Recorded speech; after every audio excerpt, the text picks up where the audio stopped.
Hello guys, welcome to my new video. সকাল সকাল উঠে স্নান হয়ে গেছে, কারণ আমি ভাবছি আজকে পুজো দিতে যাব। আমার মামার বাড়ির ওখানে বাসন্তী পুজো হয়। আজকে অষ্টমী পড়েছে, তো অষ্টমী পুজোটা দিতে যাব। ভাবছি দুদিন ধরে যে অষ্টমী পুজো দেবো, অষ্টমী পুজো দেবো। তো ওই জন্য ভাবলাম ভেবে লাভ নেই, চলে যাই পুজোটা দিয়ে আসি। আর কালকে তো নবমী, যদিও আজকে নবমী পড়ে যাচ্ছে, তবুও আমি কালকেই পুজো দেবো, রামনবমীর পুজোটা। তো রেডি হতে হবে, অনেক কাজ। সো দেখতে থাকো। আমি রেডি হয়ে গেছি, একটু অন্যরকমভাবে শাড়িটা পরেছি, মা পরিয়ে দিল।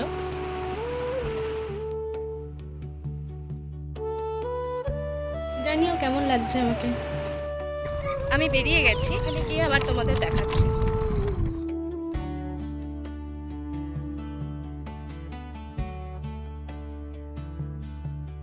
মন্দির এখন বন্ধ, কারণ অঞ্জলি হয়ে গেছে, ভোগ দিয়েছে বলে। তো আমি পুজো দিয়ে দিলাম।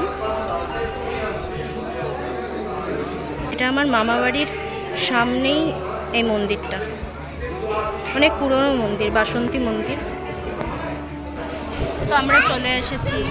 আমি অঞ্জলি দিতে পারলাম না, যদিও আমার অঞ্জলি দেওয়াটা মানাতো না, কারণ খেয়ে নিয়েছিলাম দিনমণি। আর আমি কি খেয়েছি সেটা আর বললাম না। না, তুই তো কিছু দিস নি।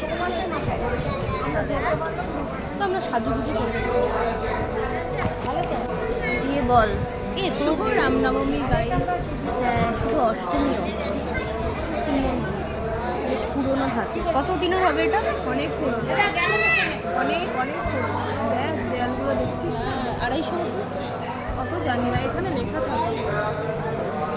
যাই হোক, জানো এখানে দেবী চৌধুরানী এসেছিল ভবানী পাঠকের সাথে। এখানে সামনে একটা বাড়িতে দেবী চৌধুরানীর বিবাহ আছে।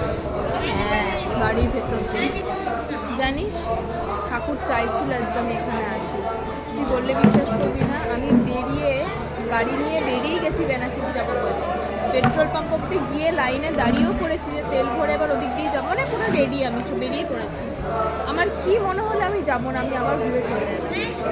এসে শাড়ি টাড়ি পরে আমি মন্দিরে বসে। আমিও ভাবতে ভাবতে আসছি, আমি ভাবলাম কি আমি তো দুধ মুড়ি খেয়েছি, কি আর হবে। কিন্তু এটা কি আসল উপোস হলো? এটা হলো না। আমি তবুও ভাবলাম, ঠাকুর চাইলো না যে আমি, কারণ আমি খেয়ে ফেলেছি। দর্শন, হ্যাঁ, পুজোটা তো দিলাই আমার জন্য। আমি ব্লেসড। ইয়েস, উই সবাই আর অল ব্লেসড।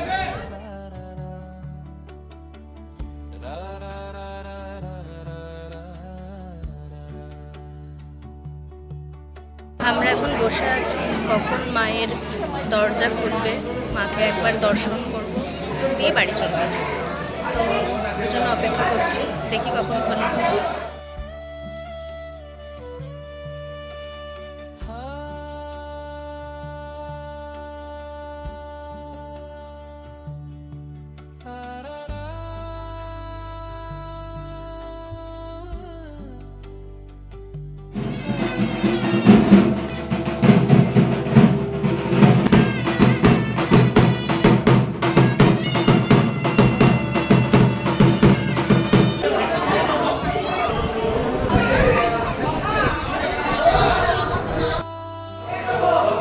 আমাদের মায়ের দর্শন হয়ে গেছে, এখন তাহলে আমরা বাড়ি যাই। বাড়ি যাবি তো? হ্যাঁ, আমিও বাড়ি যাই, আমাকে আবার বাড়িতে গিয়ে পুজো দিতে হবে। আর ওর শ্বশুর বাড়ি যাবে। এখন বেরোনো ধরে 1 মাস পর চলে যাবে। আমি পুজো দিতে বসে পড়েছি। তো কিছুদিন ধরে ভাবছিলাম ছবিগুলো চেঞ্জ করবো, কারণ